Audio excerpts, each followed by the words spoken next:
and whether they have remediation issues in the future. I mean, one of the goals was to reduce that remediation also. So that was a goal of our committee, Chair.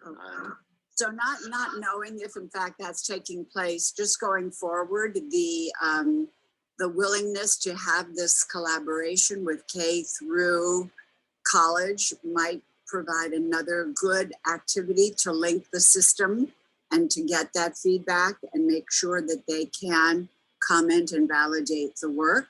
But clearly the other item that has been illuminated here is we have the discrepancy yet again in achievement. And it seems as though our Hispanic and Latino population is starting to make some progress, but our African-American groups are still struggling. And we've got to address that. And that's always been the case. Okay, I've been informed that we have some people that are back with us that are prepared to talk about agenda item 7. So I will reopen agenda item 7. Oh, yes. Yes, Member Ortiz would like to speak to this item. Oh, I beg your pardon. I beg your pardon. Go ahead, Felicia. I'm sorry, I didn't see you. Thank you. Thank you, President Wynn. So first of all, I would like to thank Dr. Zutza and Dr. Kaplan. This presentation was so much better than we've had in the past. I love the context that Dr. Kaplan gave to the numbers during the presentation. That really helps, I think, for people to absorb the data a little bit better, especially the graphs where the scales are different. If we could bring back up slide 26, I wanted to address a question about that one specifically. Because since we're talking about the diplomas, we obviously, Member Hudson mentioned the disparity in the graduation rates, which is obviously concerning. And I'm not going to cry publicly again. It really already did that last night. So what I'm concerned with is what Member Hudson mentioned, is that there is potentially an access issue of students not having access to the classes or the curriculum that allows them to get the college and career ready diploma. So if we bring up slide 26, I think I'm an infographic kind of person. I like data in color. It just is easier to absorb, I feel like. I'm waiting for it to pop up on the screen.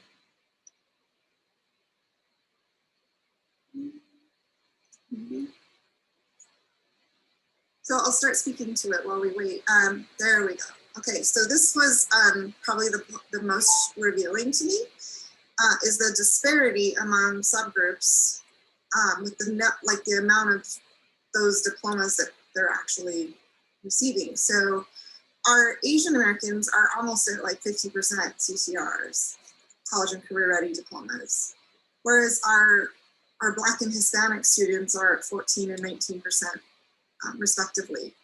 So how can we even those out is my question. I feel like, to Alex's point, Member Gallegos earlier, there's an opportunity to also talk to students and find out what is it that's preventing you or stopping you from pursuing this. Wow. Or on the flip side, for our Asian students, what made you go this route?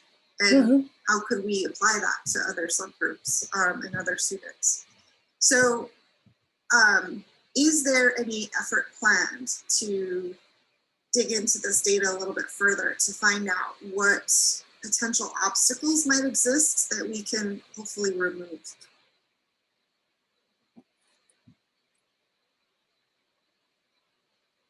And Dr. Kaplan, I know you're digging into data frequently, so maybe this is a proper question for you.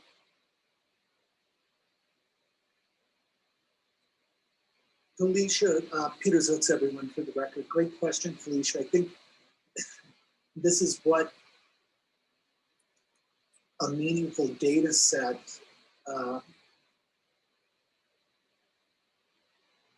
provides. I think you know, we've shared a lot of presentations of data over the last couple of years, including assessment results, which were quite impactful at the time they were presented to the board. What I mean to say is, this is asking us or probing us to ask more questions that will drive us to have a better, clear understanding of what might be going on. One of the challenges is at some point we're going to get to a place where quantitative may run its course, and we may have to get into more of a qualitative type collection. We are having internal discussions around this, trying to understand what might be going on, and very much look forward to exploring this and, quite frankly, working with our districts to understand this. They're the ones that would have a better handle on this. So I know, Felicia, that doesn't give you a roadmap to next steps. Yeah, I guess my concern is that, well, you know me, I love data, right? Data is great, but it's not sufficient without an action plan behind it, right? So we have data now. The next step is to provide action to accountability, address what we've found with that data. Yeah. So I guess my question is, what is our action plan? I want to know, what are we going to do to me too, to reduce the disparity between these groups? So for the record, Superintendent Ebert, great conversation and great question. And yes, this is a slide that gives us very clear information on this graduating class. So the STIP, right, our state improvement plan, which we spent a year developing with the superintendents and with the school districts to actually see those actionable steps. And equity, right, our cornerstone, transparency, what we're talking here, and then working directly with those components, our 36 with our 6 values, and then also our 6 goals going across. This is movement. We are pleased to see with the college and career. We also have, which we'll bring back to the board, movement on how to track beyond K-12, both in the workforce and through higher ed. It's just starting through those data systems, and Peter and Jonathan lead those teams that are trying to integrate the data systems across so we can track our students efficiently.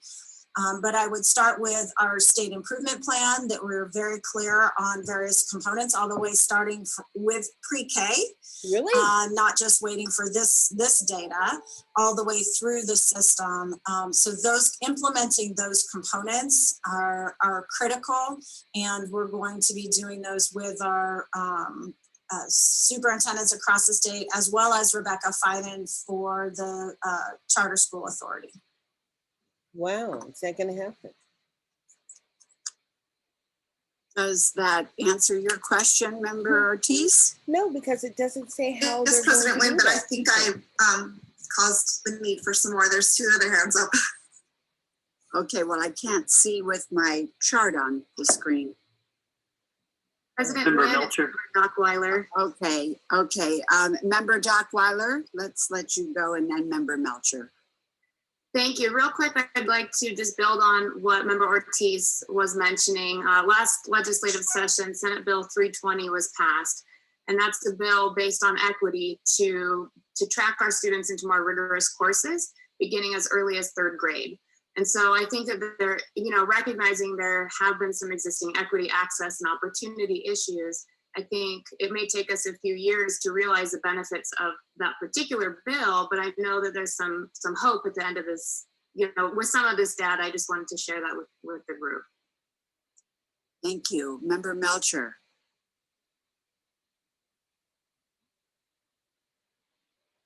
Unmute. There you go. Yes, I just want to get back to the PK-12 to 20 to higher education topic.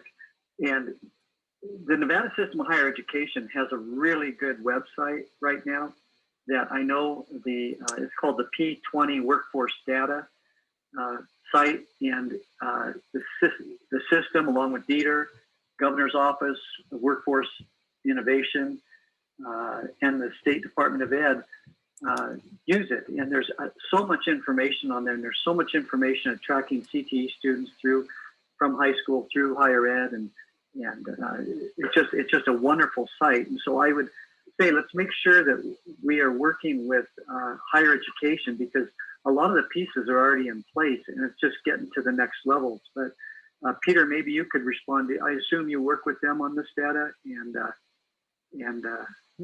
it's very valuable. And maybe. Thank you, Member Melcher. Peter, so it's indeed, we refer to it internally. You mentioned P20. We call it Empower simply because the URL for this site, and I encourage everybody to visit it, if not right now, at your earliest convenience, is the letters MPWR. So Empower without the O or E, .nevada.gov. And indeed, as Member Melcher mentioned, this is a collaboration between Dieter Higher Ed and the Nevada Department of Education. I'm looking at the site right now, Dieter and Higher Ed, Owen. It has longitudinal data. The site is designed to track. We're trying to move towards what is becoming the default data set in national education, which I believe you mentioned is really birth to career, no longer K-12 or even higher ed, but it's birth to career. This is a start, and as you mentioned, it's quite robust. Spend some time in it. When I first visited it a couple of years ago, it was almost overwhelming. There's so much in there. And as with all data sets, and especially those providing longitudinal data, each year it becomes richer and richer, and perhaps a bit more precise as we have more year after year data entered. Understanding the long-term outcomes of our students in the larger context of what this type of collaboration can provide. So thank you very much for mentioning that. And yes, we do collaborate with all the participants on this regularly. Thank you. Member Blakely.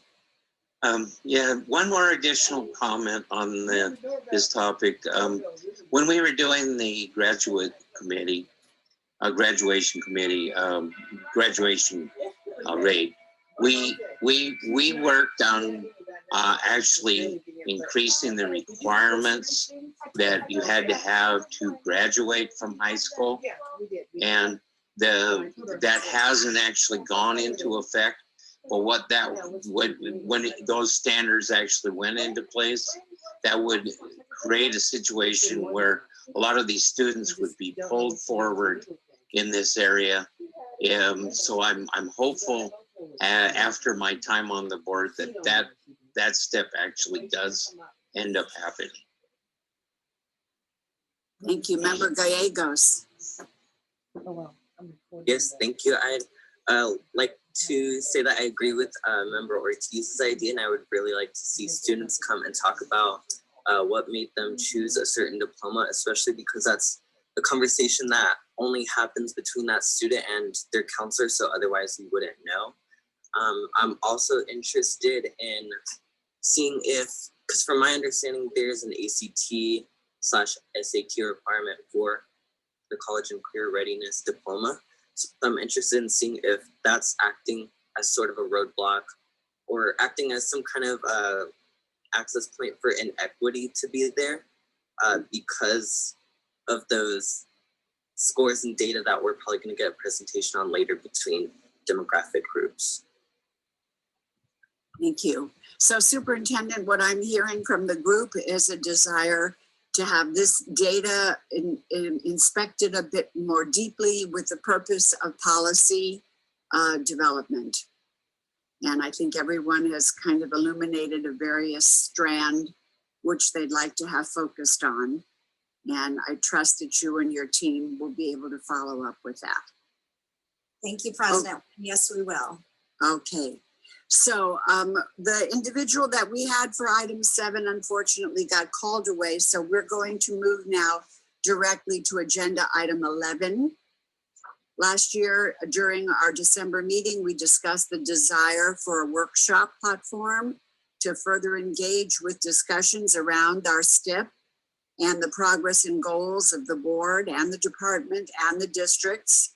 So in response to this request, the departments collaborated with Nevada Succeeds and other key partners to develop a collaborative workshop in which we can delve into some of these topics in further detail.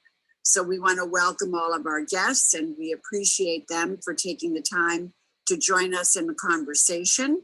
And Superintendent, would you go ahead and oversee this discussion? Thank you, President Nguyen. I too want to express our appreciation for everyone joining. I've seen more people join in the last couple minutes because our 10:30 start was what our goal was, and almost there. That being said, I do want to recognize again our district superintendents, the State Public Charter School Authority, who have taken time away from their busy schedules to engage in this statewide conversation on what we want Nevada's high school graduates to know and to be able to do. Conversation we were all just having. So we've been planning this agenda item for about 2 months. We know it's taken us that long because given the pandemic and doing it virtually, there's a lot of iterations that have transpired. I want to also thank our DAG for helping us making sure that we're transparent and that everyone can see the work that is going on today. So Nevada Succeeds, our executive director, Janine Collins, has been such a great partner during this time. Listening to all of the information that has been brought together, not only by the Department of Education, but by teachers, by students, also the Regional Professional Development Program that has been brought in. And so without further ado, I want to turn the time over to Janine, who can norm us on our expectations during our very precious time together.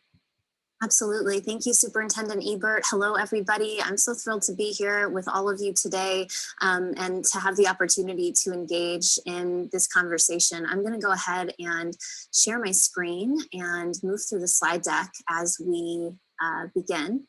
And I just want to say that we're here today at the request of all of you for a workshop to create a space where we can reflect on concepts that are significant to NDE and process your perspectives and share them in the spirit of learning and forward movement for the department. Particularly right now, we find ourselves in a time where empathizing, really listening to the lived experiences of our community and finding ways to activate common core values is more important than ever before. I'll go ahead and introduce myself to you briefly. Janine Collins, Nevada born and raised. Did my undergraduate work at UNLV, trained in history. I was a performing arts educator and adult learning facilitator inside CCSD for 13 years, and I'm now the executive director at Nevada Succeeds. Today, as I engage with you, I'm going to be wearing multiple hats, that of a facilitator to help guide the conversation and create the space for you all to interact, that of a collaborator occasionally inside the work and conversation with you, and that of a presenter a little bit later on to also share with you some work that I've been facilitating with fantastic educators in our space. I'd also like to take a moment real fast to invite my colleague and one of the fellows in our fellowship inside Nevada Succeeds this year, Mike Lang, to introduce himself. Mike? Good morning, everyone. I'm very humbled to be here. First and foremost, I am a 17-year career educator here in 15 years here in Nevada.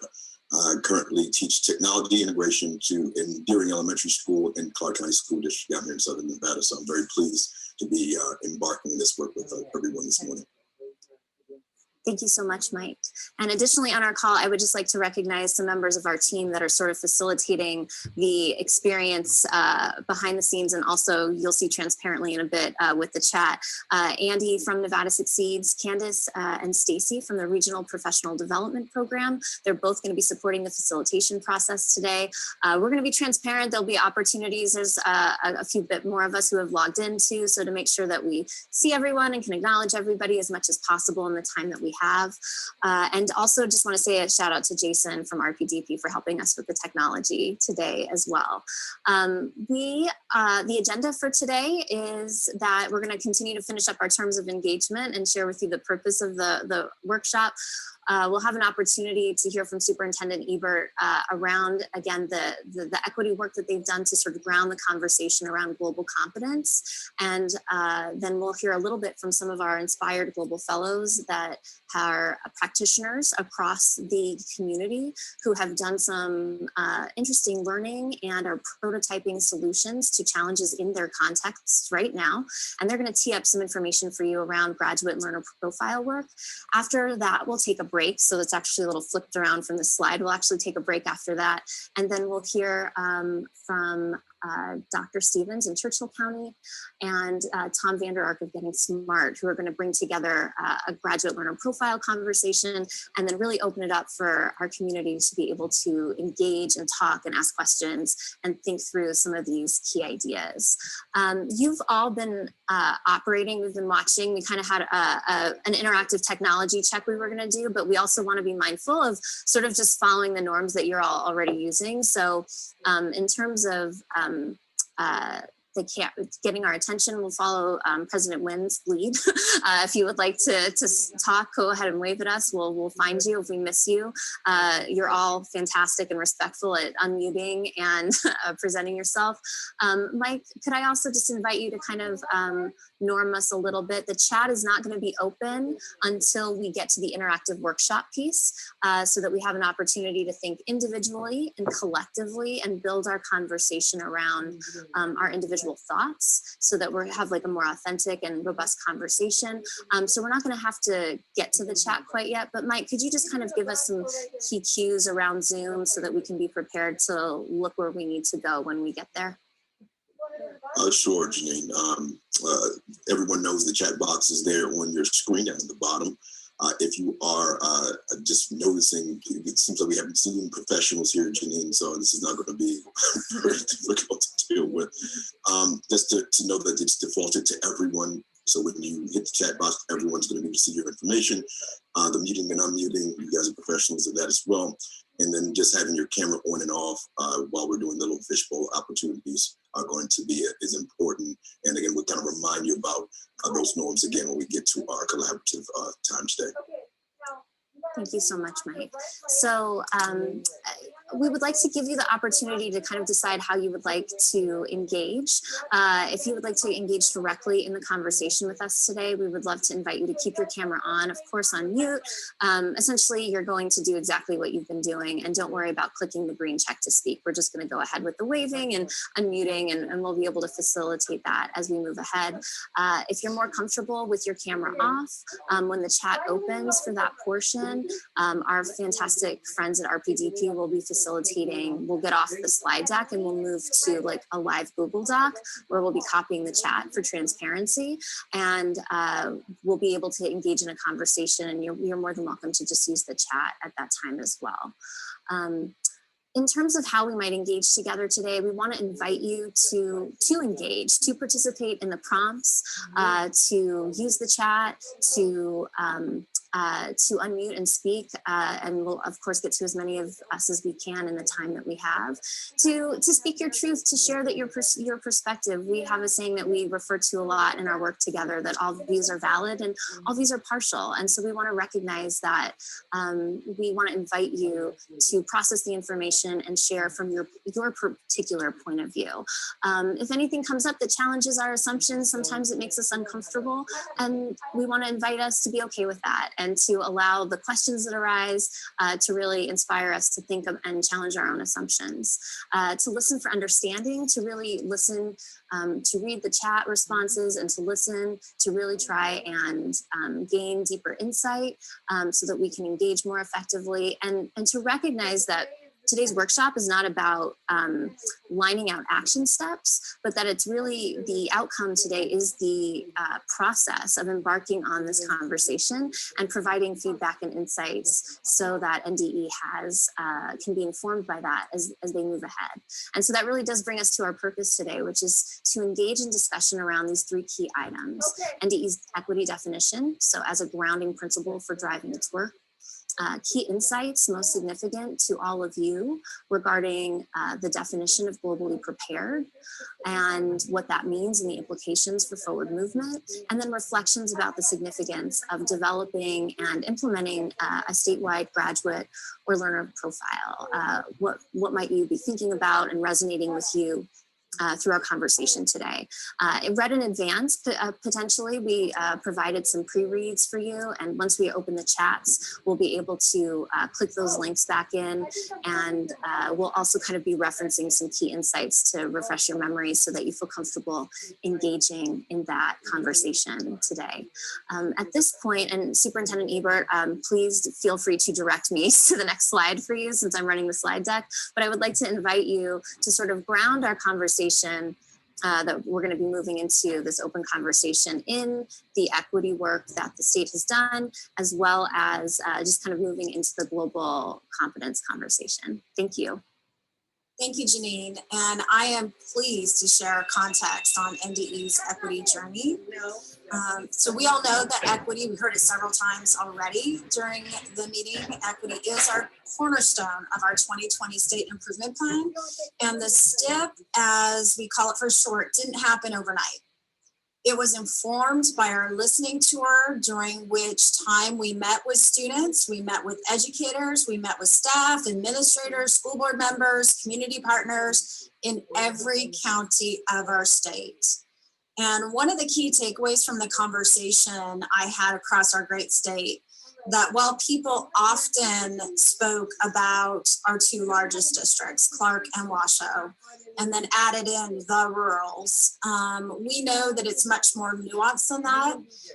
We know that not only each of our rural school districts is unique, but there are also great variety within each county and within each school community. So context matters. And I'm proud that many of our district partners have reached out to me personally to let us know that they actually see for the first time how their district work and the state improvement plan, the 2020 STIP, are aligned. And I think when we talk about this work in equity, you really cannot be strategic and move the needle unless you see that system alignment and allow the context that each district, school, community works in reach that goal at their pace with the tools that they have. So that said, this was the first time that we have been that explicit with a connection between those plans, and we have the opportunity to continue and leverage this STIP as we move forward to scale what works and to move forward in the entire system. Next slide. So the definition of equity published in our STIP recognizes the characteristics, the background and experience of each of Nevada's students and acknowledges the need for culturally responsive instruction. We are proud of this expansive inclusion to the definition. And as part of our commitment to diversity, equity, and inclusivity, we're also very conscious of the inclusive language that we use. And that's why we talk about opportunity gaps. Again, pulling in that conversation we just had about graduation. Are there opportunity gaps? Dr. Moore and I just spoke the other day of that we need to do an equity audit on our business rules with the graduation rate. And so that will be moving forward with the team. And looking at those opportunity gaps rather than achievement gaps, and talk about students first and their differences second. So norming on the equity definition and the other aspects of our STIP has been important in our ongoing work. And we need and had particularly important experiences in the recent training with, which have been mentioned, the National Equity Project. Next slide, please. federal dollars coming to help sustain communities. And then we're not. So we're fortunate that we had grant funding available to support an engagement with the National Equity Project. And through that engagement, almost every single NDE staff member was able to engage in 2 3-hour training sessions, even though they felt like they were, an hour each. They were 2 3-hour, went fast and learned a lot from each other. And at one of the sessions our leadership team had with NEP, they shared with us the different approaches to equity and the equal treatment of resources, equal access, equal outcomes, political change, and all the components of change in our beliefs and how we do our work. And so when they asked us to vote on which area of NDE's definition of equity fit into, and I'm not sure that, you won't be surprised to hear that through our answers, we all coalesced around access, right? And we've seen those different slides over time, but access to and ensuring that we're strategic about equal outcomes. And we know that right now we're far from being 100% aligned, and we're going to work to get that alignment each and every day through all of our conversations. So I'm grateful that we can ground today's conversation in equity with the attention to the different lenses of equity, and we can create better opportunities and support growth for every single Nevada student. And so to operationalize equity, President Wynn talked about it's a shiny penny, and there's, a lot of people that are talking about it, but you need to actually do it. You need to be strategic, you need to align resources, and you need to operationalize and have conversations about equity. We need to consider that every student gets what they need in order to thrive. And so we're both starting initiatives that create those opportunities and interrupting practices that create those barriers. Next slide, please. The entirety of the STIP reflects our commitment to diversity, equity, and inclusion, and is grounded in our 6 values, which you see here. You don't. When you look at our values, access to quality, success, inclusivity, community, and transparency, none of them can be realized without an equity focus. So it's truly a filter through which all of our values and our next steps flow. And these values were refined through workshops with our superintendents, as well as staff, our community. We do not work in a silo at the department. We work inclusively with all of our constituents. So why globally prepared, which is our next slide we're going to.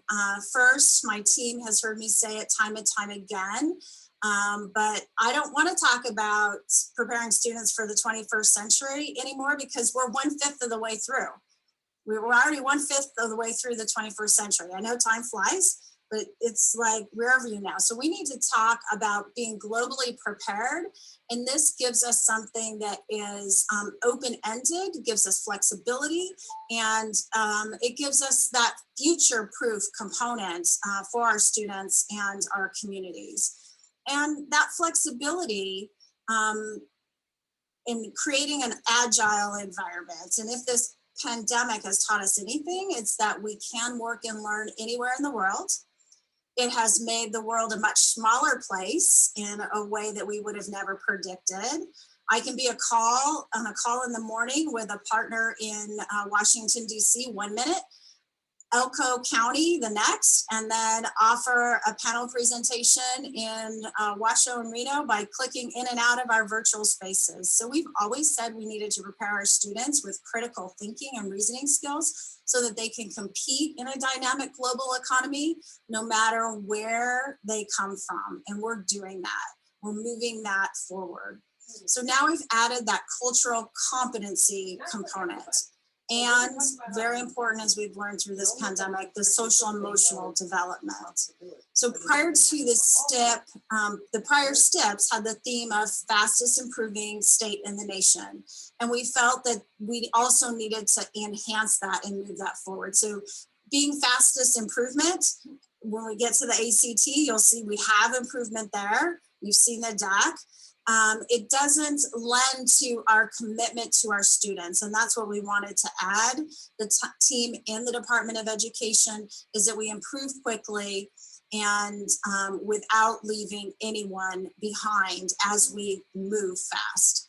So we shifted this concept to globally prepared for all of our work, grounded in our values, again, equity as the cornerstone. And we have the last slide here that if our values are the foundation of our STEP, our goals are the scaffolding. These goals begin in early childhood and advance through graduation, through P20, as well as encompass the academic, the social emotional components of our educational experiences, and then the cultural components that we must have throughout the entire system. And so based on the feedback from our community, this is our aspirational North Star of our system. We have the 36 items in our STIP to be accomplished by 2025. And it sets the stage for our conversation today about being globally prepared and what it means for the state of Nevada, for our school districts, and for our students at the student level. So with that, Janine, I'm going to turn it back to you. I'm excited about this time to get our conversation rolling. Wonderful. Thank you, Superintendent Ebert. I would like to also just kind of pull some of the key themes from the pre-read that was titled, "What do globally competent students look like?" And so I would love to actually invite a voice in the room to unmute and please read this passage from the text out loud for all of us.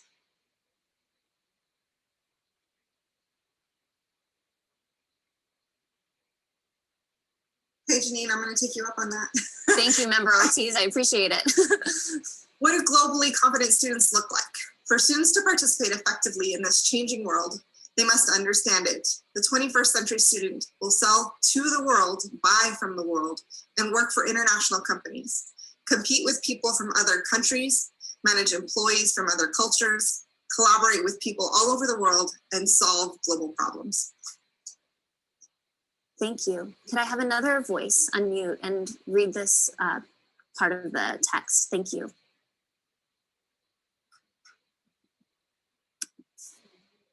I'll go. It's like I'm in class again. Thank you, Member Gallegos. What does successful global education look like? The most successful global education approaches recognize the attitudes, skills, and knowledge students need to navigate, contribute to, and flourish in the world, and they integrate activities that purposely resolve opportunity gaps among students on a daily basis. Thank you so much.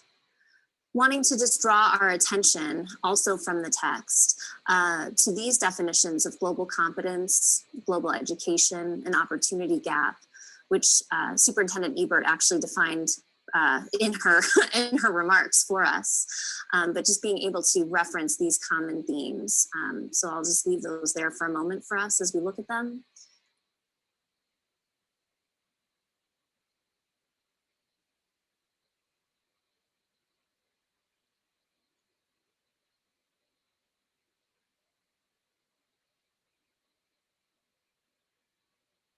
So competence is really looking at the skills, global education, the context, and opportunity gap, how we assess moving everybody ahead. Characteristics of globally competent students that were also highlighted in the pre-read that we shared with you align very much with, I think, some of the values that you heard just a few moments earlier. Appreciation of culture, that students see their own cultures as strengths as part of their, as the way that they show up in classrooms. The evaluation of information, that they're regularly questioning easily accessible information to seek deeper understanding and evaluate materials and perspectives, rather than simply saying something is what it is, the ability to challenge ideas with data and information, cross-cultural communication skills, effectively exchanging ideas with peers and adults, perspective taking, right? We've talked a lot of that's come up in a lot of our work in the field has been this concept of empathy, and how empathy and curiosity can really need to drive any great learning experience, right? And certainly we want that to ground our students' experience in school. Intelligent humility, recognizing what we do know and that there is so much more to learn. Divergent ideas, that there are many ways and different perspectives, and technological literacy, which we're all in a moment right now where we're amping up our capabilities around technological literacy and recognizing how important that is to be a member of our culture and our world, especially right now. And so this is where, and I'll share with my friends at RPDP, we're about to open the chat, and we're about to shift out of the screen and into the chat, the chat document.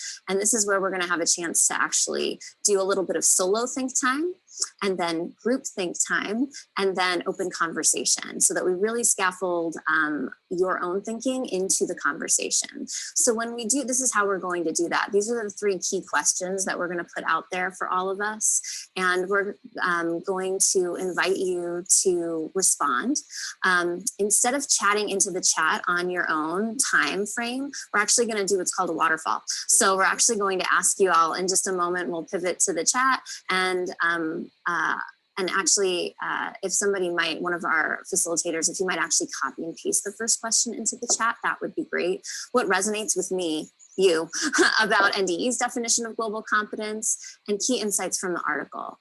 What's resonating with you? What's significant to you? What matters to you? And what is the connection to equity? But I'm going to invite you not to click send yet. So we're going to give everybody about a minute and a half to 2 minutes to just generate your ideas, and then I'll invite you to click send at the same time, so that all of the thoughts will sort of cascade like a waterfall into the chat, and we'll be able to take a few moments to read them. The chat can get really bogged down with lots of people's ideas. So in that way, everybody gets a voice and can contribute, and then we can review each other's ideas and allow that to inform our open conversation as we move between this question and the next 2 questions. So again, the question that you're all thinking about right now is what resonates with me about NDE's definition of global competence and key insights from the article, and what is the connection to equity. I'm going to go ahead and stop my share, and I'll invite our RPDP facilitators to pop the Google Doc up that will have the live stream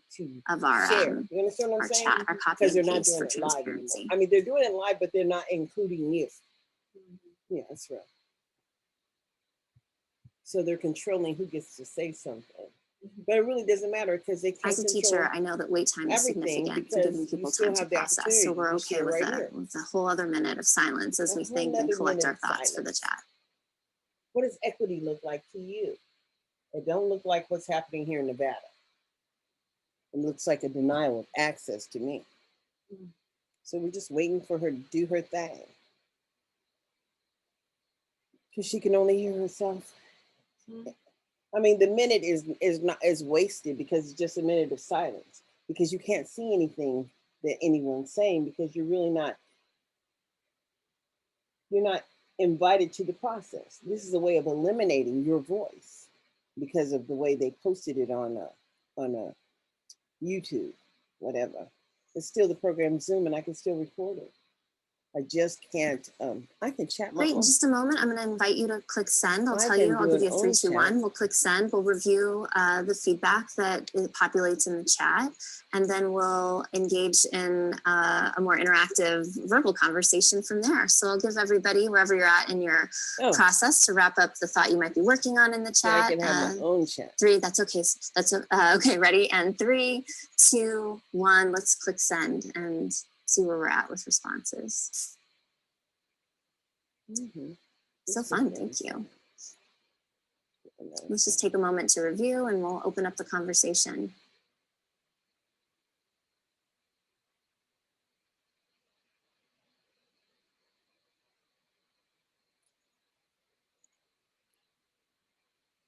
Focus on cultural and linguistic proficiency. Cultural linguistics.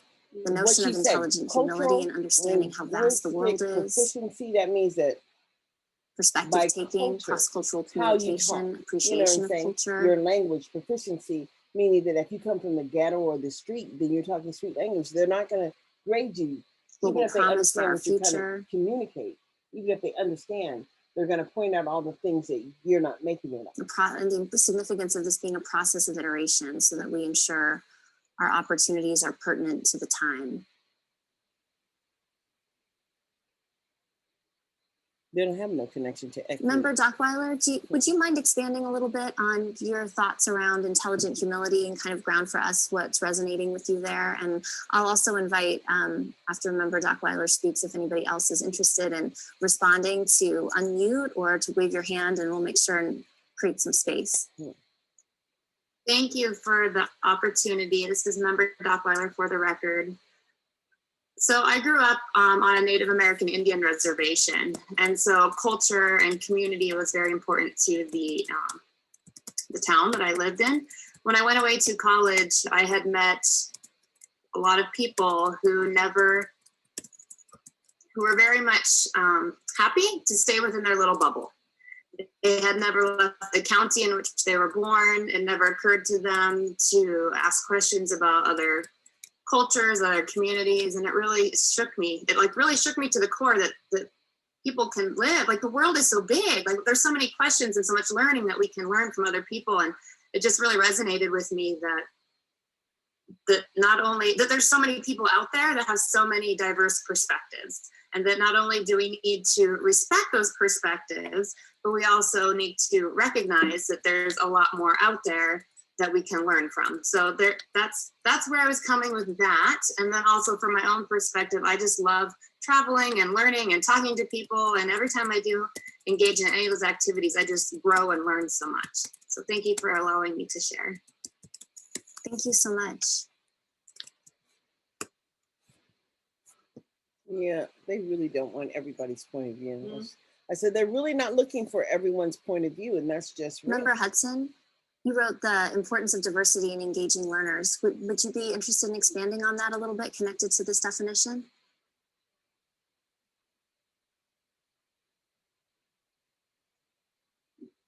Sure, sorry, Member Hudson. I just feel Hudson. like, kind of like piggybacking on what Dr. Dockweiler said, like, because we have so many, at least in Nevada, is so diverse, and our students are becoming so diverse, that we need to understand that we all come from different backgrounds and have different ways of learning. So just being able to engage our students in that, in the field, I guess, to provide them with equal opportunities is what I was thinking about, just being an educator as myself. Like, I have so many students, even though they seem like they're coming from the same background, but they're really, I can't even put it into words, but just being able to understand our students and the diversity they come with, and being able to engage them where they are. Being able, so globally, we have to understand that our students are coming from different backgrounds. We need to be educated within those backgrounds to be able to reach them and meet them at their needs in order to provide them with equitable opportunities in education. Yeah. Yeah, thank you, Member Hudson. I am also looking at Member Ortiz. Would you be interested in expanding a little bit around the linguistic proficiency piece that resonated with you? So I think, thank you, Member Ortiz, for the record. So I think this has been one of my Member Ortiz, for the record, since I given got the involved in diversity of our education. state, the focus should be one on of the culture reasons I got and chosen to be part of a group that ran a tutoring program years and years ago was because I spoke Spanish. Right? And so I feel like type and talk. It's essential that we change our perspective on multilinguistic capability. So bilingualism, trilingualism, because we are living in a global economy. And students that can speak multiple languages are going to be more globally competitive in that global economy. So rather than where I feel like as a system of education, we've been so focused on, let's just make sure all students can speak English or read English, we need to be maybe changing our mindset and focusing on the asset that multilingual students bring towards our education system. And so they're not talking about foundational shooting data. for getting them to leave our education system being multilingual. Not just in the language, but also in cultural competency. So to Dr. Dockweiler's point, right, knowing other cultures, knowing and understanding other people, I think that is going to make them better members of society in general. Thank you so much. I'd like to open the space for anybody else that feels like they'd like to build on what was said or share perspectives on how this is personally resonating with them.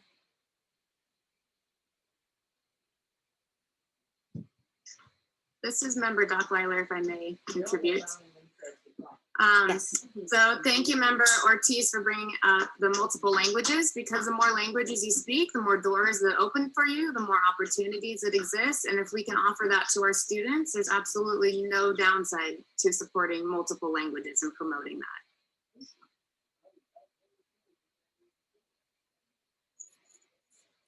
Member Ortiz, for the record again, just so that, because I'm going to do a shameless plug for our state, the state of Nevada is a participant in the Seal of Biliteracy. So if there are students out there that are multilingual, and you can pass a test to prove that you're fluent in another language, you get a Seal of Biliteracy on your diploma. So we just had a wonderful presentation on graduation rates. I would love to know how many of those diplomas have the Seal of Biliteracy.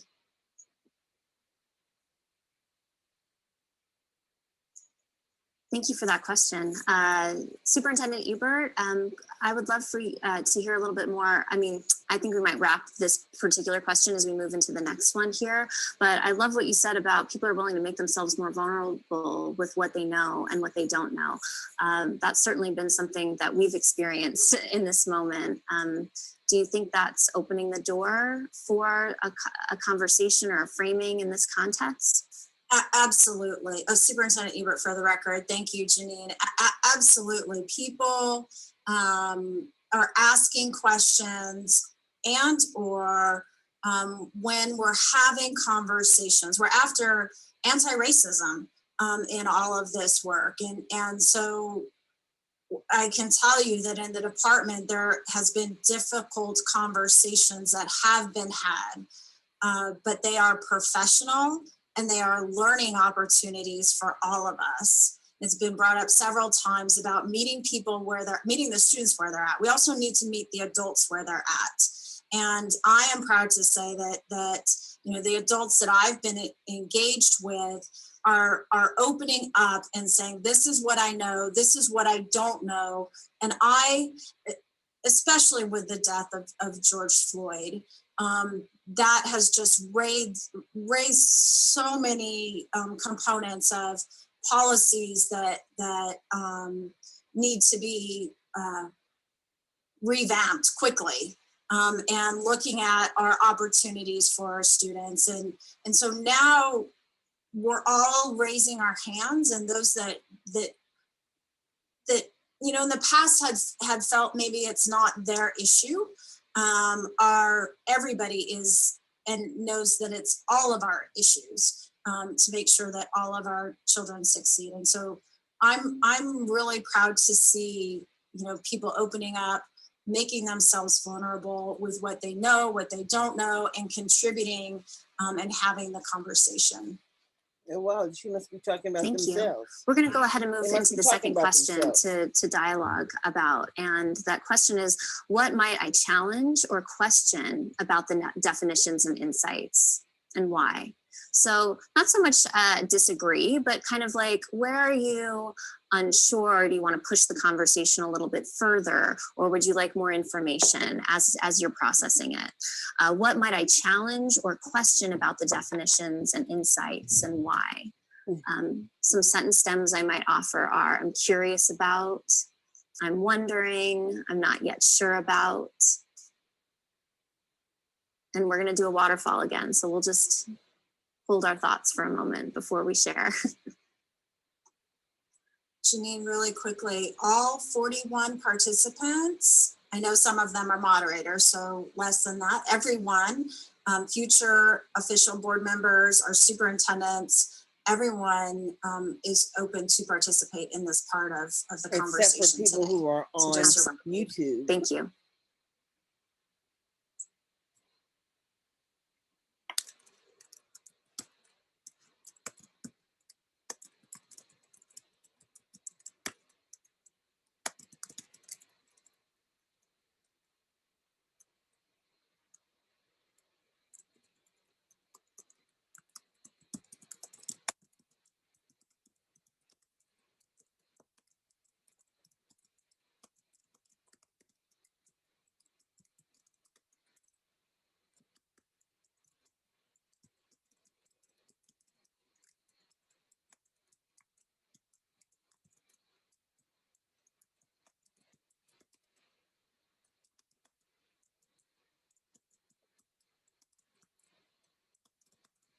Okay, we're going to get ready to click send.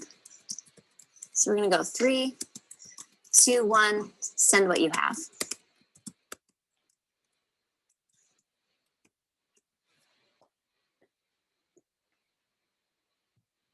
See, I said, oh, I need to edit that. So some great reflections here. Yeah, Curious everyone. about how the implementation of global education would look. It seems like the system is very opposed to change. I'm wondering how to better engage with diverse members of our school community to ensure our schools are a safe place for them to interact or participate. Curious about the implicit biases of the adults and how that may impact the implementation and applications of these definitions with students. Wondering about the hurdles we have in law and policy that hold us back from full implementation. Wondering how we fit this into the current school day. Wondering about curriculum that allows students to investigate the world, considering a variety of perspectives, communicating ideas, and taking meaningful action. Wondering about how restorative justice plays into the topic of race reparations. Appreciating the deep level of thought given to the definitions and work. However, we must really dig into the actual action steps of this work and resource allocation. Wondering again about changes in policy and law to make this happen. Curious about how we will implement global education for greatest impact. Superintendent McNeil, would you mind unmuting and sharing a little bit more about your perspective? Because I think some of the comments in the chat also kind of reveal a question around implementation as well, and kind of thinking about what it looks like to say these things and then to do these things. And it seems that your comment exists in that realm as well. She's asking herself, no, absolutely. Thank you so much, Janine. And, you know, during this time, I've actually been popping out and popping into our own Equity and Diversity Task Force meeting here at the Washoe County School District. And our board took the brave step a couple board meetings ago to approve a board resolution. But within that resolution, the backdrop to that is the important work of the action steps. Because right now that resolution is really just words on a page. Thank you. And the work that we need to be doing within our community, our entire school district community, including our educational partners of UNR and TMCC and other nonprofit partners, is really, what is that action step? What does that mean? And so when, as the superintendent, I need to be able to say, so what resources are we going to need in order to put those words into action? And that's going to take resources. So that's what I mean about action steps and resource allocation. Well, and we see some comments about policy as well. Do you have any kind of connection there in terms of resource allocation, or what, from your vantage point, seems essential to operationalize these ideals? Absolutely. I mean, you know, I think the policy work has to be done in conjunction with what those action steps are going to be. You know, again, policy drives, you know, your kind of your detail oriented work. And so if there's policy implications, it needs to be far thought and far reaching, as far as not just in the immediate time span, but what are these policy implications future out?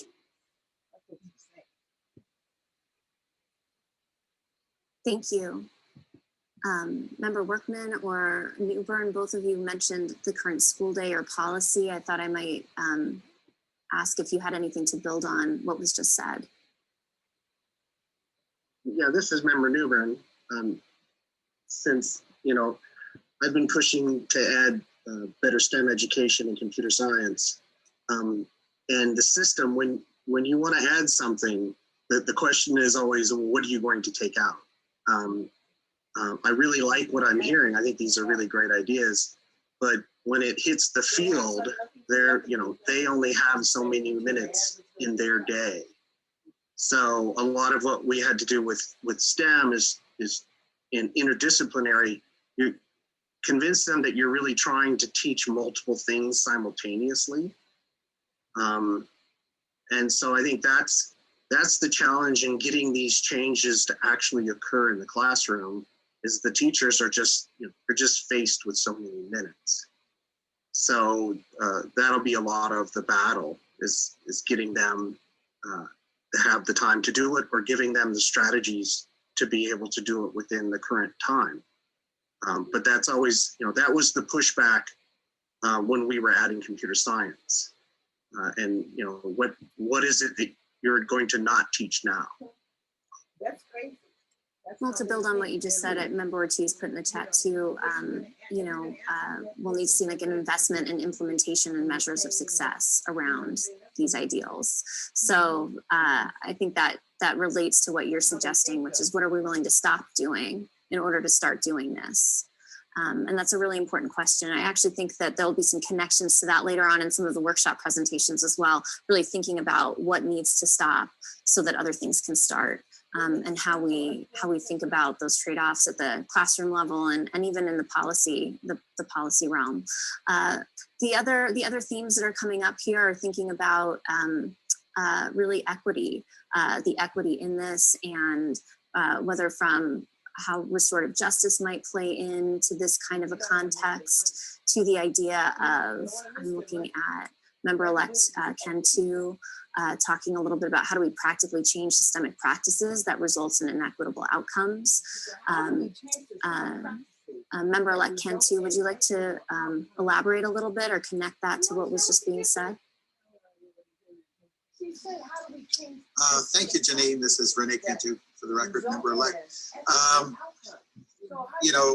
When we're talking about, these definitions and terms, for me, it all comes down to how they can actually be used or leveraged to affect, systemic change. We have inequitable outcomes. They're baked into the system. And how can we use every tool that we can find to help, when we were looking at the dropout rates, for African-American students, Native American students, and other measures, how can we use, these tools to affect practical change in outcomes? That's what I would be interested in. Thank you. So again, also thinking about what might we need to interrupt or stop in order to start implementing these things in a way that's going to create more equitable outcomes, access and outcomes for students. And I kind of think a great place to wrap up this particular question might be with the last comment that came in. I'm wondering how we can efficiently learn from the successes of each of our schools, the school districts, so we can accelerate change. Thinking about, to me, that also speaks to questions on how is the system setting up, looking at success and highlighting success as a change process. Rebecca, if you would like to unmute and elaborate on that, I'd love to invite you to do that. If not, that's okay too. Thanks. This is Rebecca Fiden. I am just particularly hearing from Superintendent McNeil about some of their work that they're doing, and certainly try to listen into board meetings of the school districts at the chances I get to. Know that there's so many people working particularly to unravel and understand and figure out how to continue to address issues of equity. And in parallel, our board and my staff is doing the same. And so just wondering how we can kind of, this is so much bullshit. Do more together almost, and learn from some of the work that's happening elsewhere. We're trying to do that through our charter schools at the State Public Charter School Authority, but understand that that work is happening across the state, and there's an opportunity for us to continue to all work together to that end. Thank you so much. The last prompt, we're just going to respond via the chat, actually. So the last question is, what do I, and I feel like a lot of things have been put out there already, so this is your chance to kind of wrap it up in a sentence or less. Like, what do I especially aspire to helping make tangible as a leader in my community? So when we think about the things that were brought forth in this conversation around tangible for the citizens in their community, what is the one thing that you especially would like to see made tangible?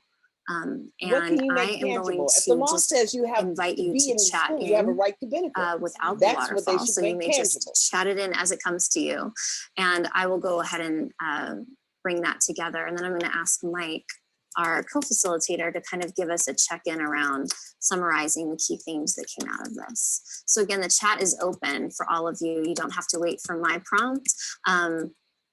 What do you particularly want to aspire to make tangible?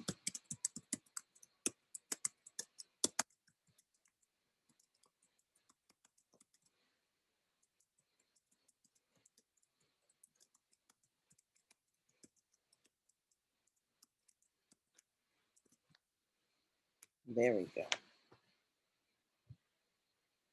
What you see? Oh, yeah. Removing barriers to student opportunities, families to have a clear understanding of global competence so that they can visualize and support children in achieving that goal. Aspiring to build conversations in our various stakeholder groups in the community to learn, grow, and bring to light what is possible. We've heard a lot about empathy and conversations, and going back to the students this morning, even prior to this workshop, to really move to the qualitative data and information that we might need. So again, engaging in those conversations to surface insights that can really create impact. To have our marginalized populations no longer marginalized, true equity, equitable access, making sure they actually have the technological skills to be competitive in the future, personalized options. It's one word: accountability. The how, focusing on what it will actually take to move this vision into a reality for all kids, the actual action steps. And encouraging volunteering so that students see the need for understanding a diverse culture and meeting people they might not meet otherwise. Thank you. I'm going to have our friends at RPDP keep the chat open for another moment as we begin to shift. Just to kind of finish, I don't want to cut anybody off, but we're going to kind of shift into the next part of the agenda. Listening, living and leading with a mindset of everyone can succeed. For every student to be seen as valuable and have opportunity, rather than having students ranked and tracked down various paths based on external perceptions. That's sick, is that they can Thank you so much for your feedback. I know that the department will appreciate these insights as they move into their next steps. I'm going to ask my friends at RPDP to unshare so that I can reshare the slide deck as we move into the next part of the agenda.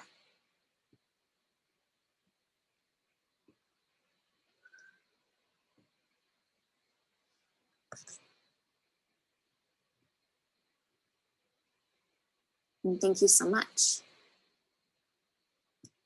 So the next piece, I'm going to go back. Yes, thank you so much. So the next piece of our conversation, Superintendent Ebert, kind of how I came to the conversation to even support and be engaged with this today, is around the work that's been happening inside Nevada Succeeds, inside our Inspired Global Fellowship, which kind of turns out is a bridge to some of these conversations around equity, global competence, and the graduate or learner profile work. So thank you for the meaningful discussion. I'm going to kind of take my facilitator hat off for a moment and put my presenter hat on to you. And I'm going to also be introducing to you, in addition to Mike, we have Roxanne James and Dr. Felicia Rutledge will be joining us to share with you some of the learning that has taken place that's kind of brought us to this conversation around, has brought us and our organization to the graduate or learner profile space.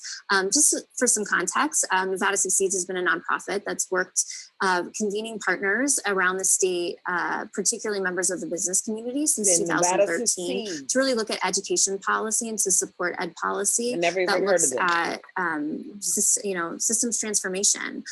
While Nevada Succeeds was doing most of that work in policy, I was in the classroom teaching. And so when I came in as the ED, it was to bring the practitioner lens and perspective and learning experience design to the policy conversation, to work with the field, to keep operationalizing she just did some of the values that they had. She just came so in. the Inspired Global Fellowship was actually developed to bring together educators across all layers of our system to engage as learners, designers, collaborators, and facilitators to help move ahead the next steps for system success. As part of our journey, we had planned on taking 14 amazing members of our design team to Singapore to look at that high-performing education system. They consistently score, I think they're the second highest scoring country on PISA, to really look at their infrastructure and to better understand their investment in human talent development, and to see if there might be things that would be worth learning that could inspire what some of our next steps might be. When COVID happened, the borders shut down, but like all of us, we found a way for learning to continue. And so the conversation of the graduate profile work really came out of this learning that we did. When I started to do my own research into Singapore's educational system, to kind of frame up what the fellowship would be looking at and how we would tie these pieces together, what I was most struck by was the clarity and the coherence between what I read from the Ministry of Education, which is essentially their State Department, and their National Institute of Education, which is their centralized educator and leadership development center. There was a clear recognition and calling out of 21st century global learning competencies, creativity, collaboration, communication, problem solving. And as I read and started to make calls and started to kind of dig into this, I saw that they were really asking themselves what's next. Beyond standardized test prep, they really said, they're putting the notion out there that entrepreneurship, creativity, how many of the skills that and attributes that we saw in the global competence definition are things that they were really looking at also turning into a reality inside their education system. And so looking at deeper learning for students, we saw was going to be really pivotal to be having a conversation around meaningful human talent development.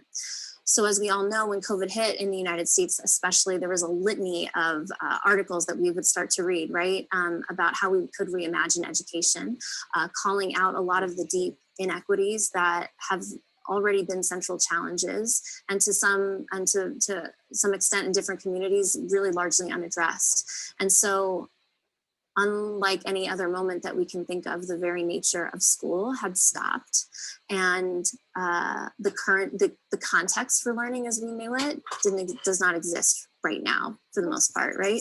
And so with this pause, the reflections and questions about what is the purpose of school, what are the values that drive our decisions, where are these inequities embedded, they are all clearly surfaced. And as Superintendent Ebert said, there is a humility and a vulnerability now as a result of that to have these conversations in a different way. So that was the context that our design team has embarked on this learning. And so we partnered with Tom Vander Ark, who you'll get to hear from in a little bit as well, and his team of researchers and practitioners at Getting Smart to craft a series of learning opportunities that really helped us understand the connection between systems, how they work, and what are the key opportunities for action to move our learning ahead.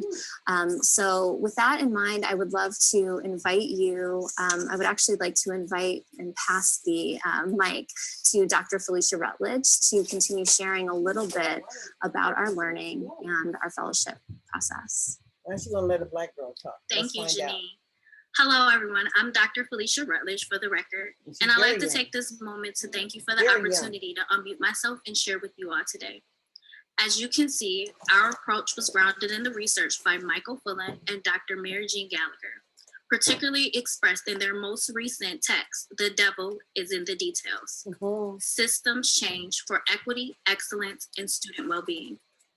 Key to the learning we did with Fullen and Gallagher was the realization that in order for a transformation to occur in education, all layers of our system, from students and families to educators and school leaders to district and state leaders, would need to happen in tandem.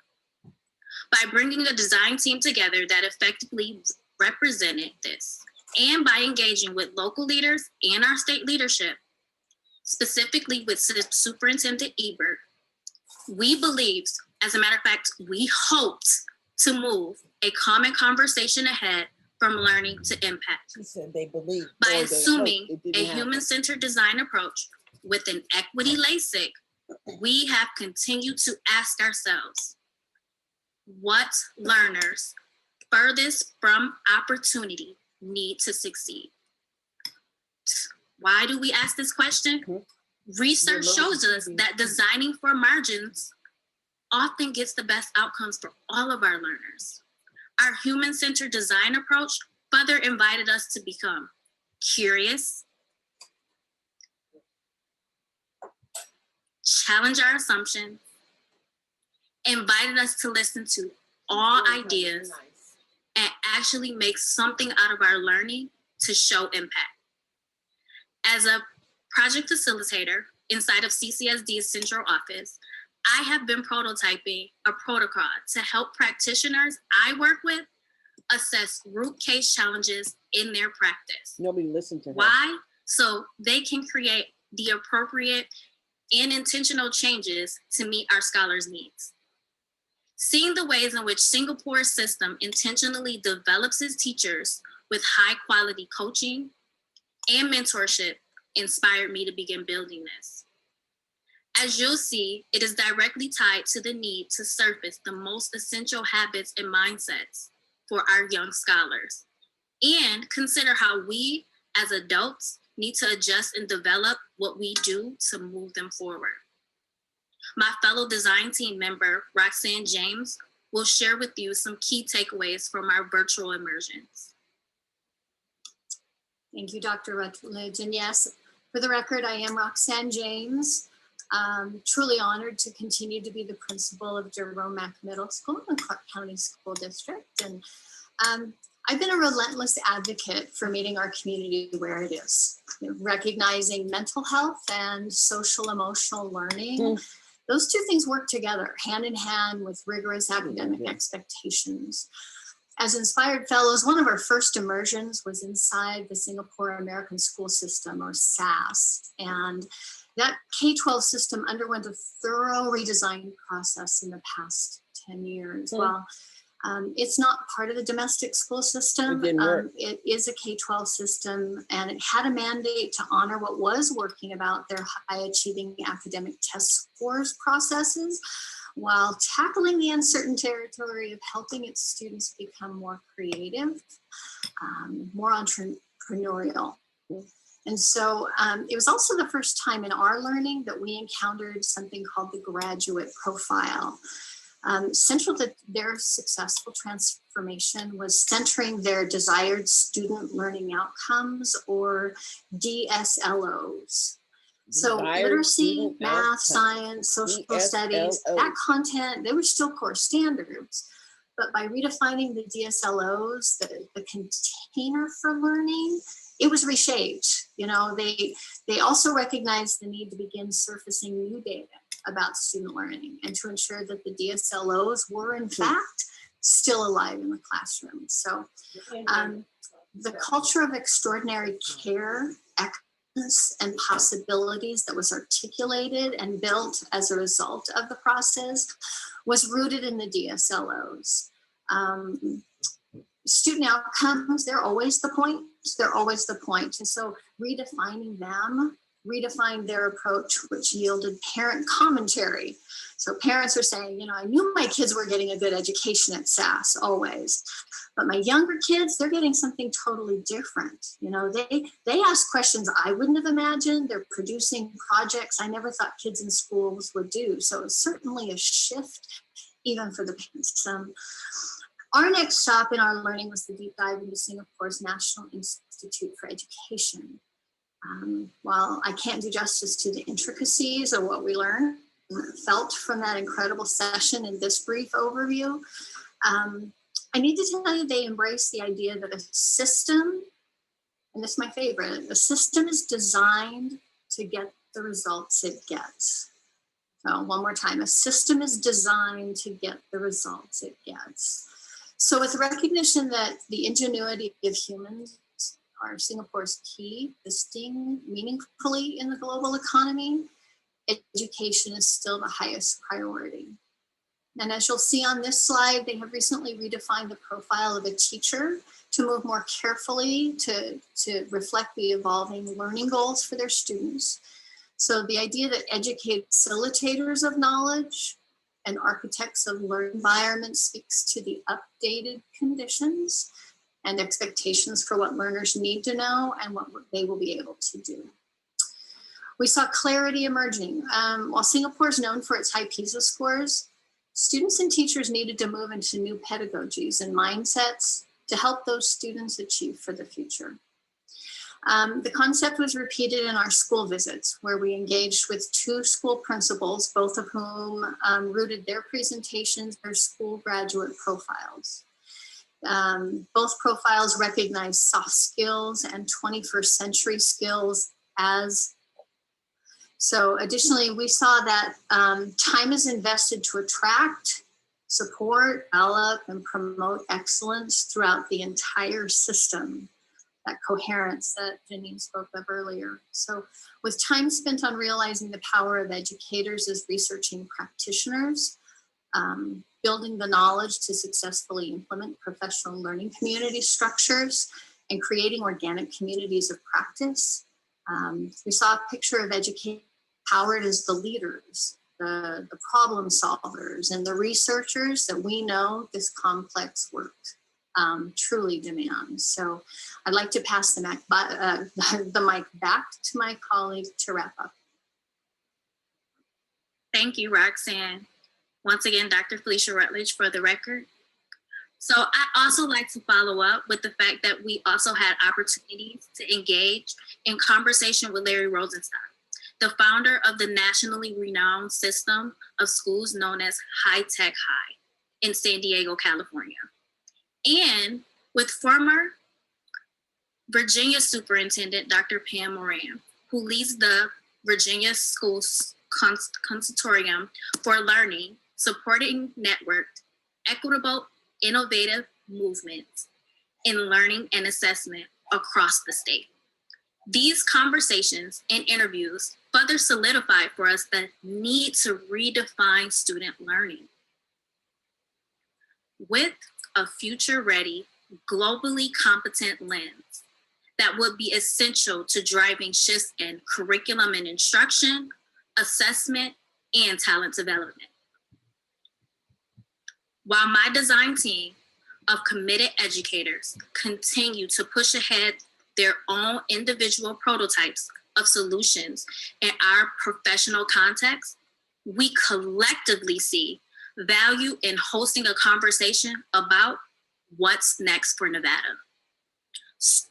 Students further from the opportunity have always needed it.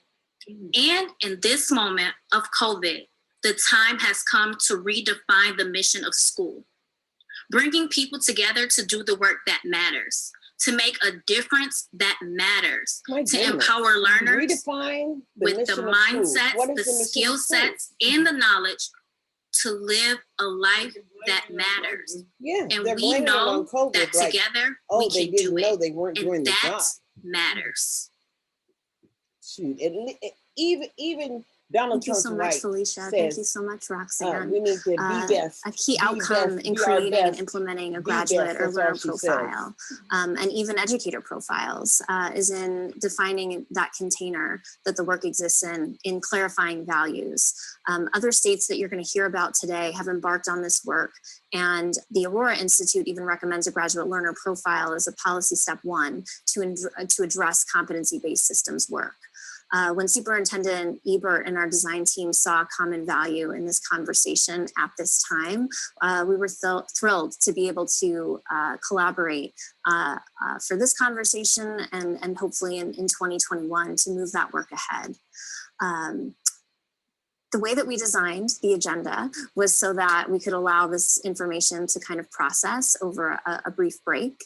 And upon return, we're going to have an opportunity to hear from one of our own superintendents here in the state, Dr. Summer Stevens. She's going to be in conversation with Tom Vander Ark, who has led innovations and graduate profile work across the country to kind of ground this conversation in a Nevada context and open it up for all of us to engage. Cool. So before we take that break, I would like to invite Mike, my co-facilitator, back just to kind of give us a summary of where we're at this point so that we can take a break with those themes top of mind. Mike? Thanks, Janine. Mike Lang for the record.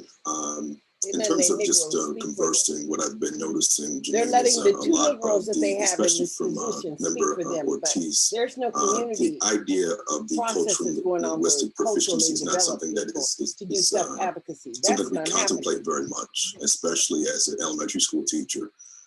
We don't have second language classes for students in Clark County for students here. And so the value of, when we say we value cultural competency, not giving kids the opportunity to learn languages as early as possible, I think kind of challenges and pushes the back on that a little bit. So having technical chops is wonderful, but being able to converse with someone in a different language, I think is kind of dynamic, especially having lived in Spain and lived with Europeans before, seeing how their system works there is kind of interesting as well. So I thought that was a very poignant idea from Member Ortiz.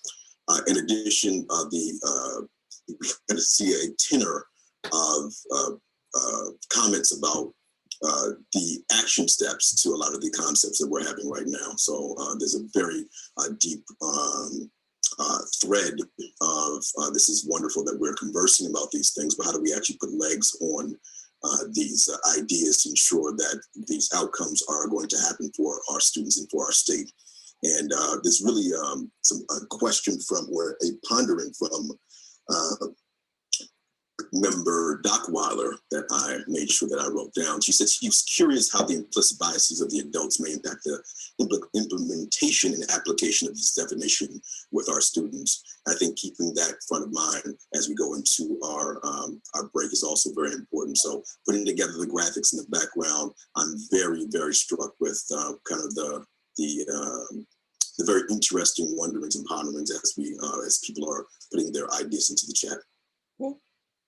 Thank you so much, Mike, and thank you for bringing those themes together as we do keep them top of mind as we take a few minutes to take a break. So our hope was that we would start at 12, but I think that we want to at least take a 15-minute break, if that's okay. So we're at 11:53 right now. So I think if we... Yes. Let's defer to President Nguyen on how she would like to move the break along. Okay. 20 minutes. I'm not sure what her. Right. Can I get some idea, and this is not meant in any way to limit you or make this, impose a time limit for you, but how much longer do you envision the workshop going?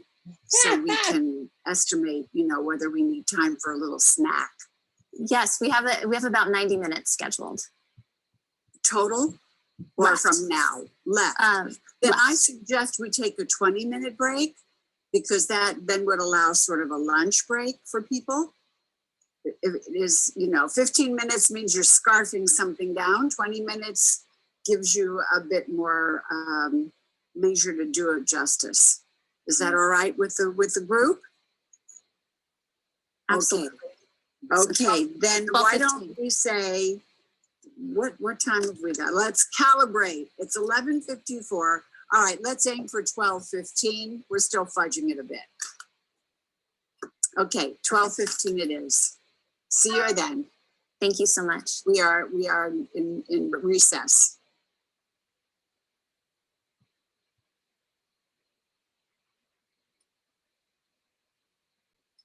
So we're gonna take a few minutes break and I'm gonna sign off here and upload this recording to share with my people. Roxanne.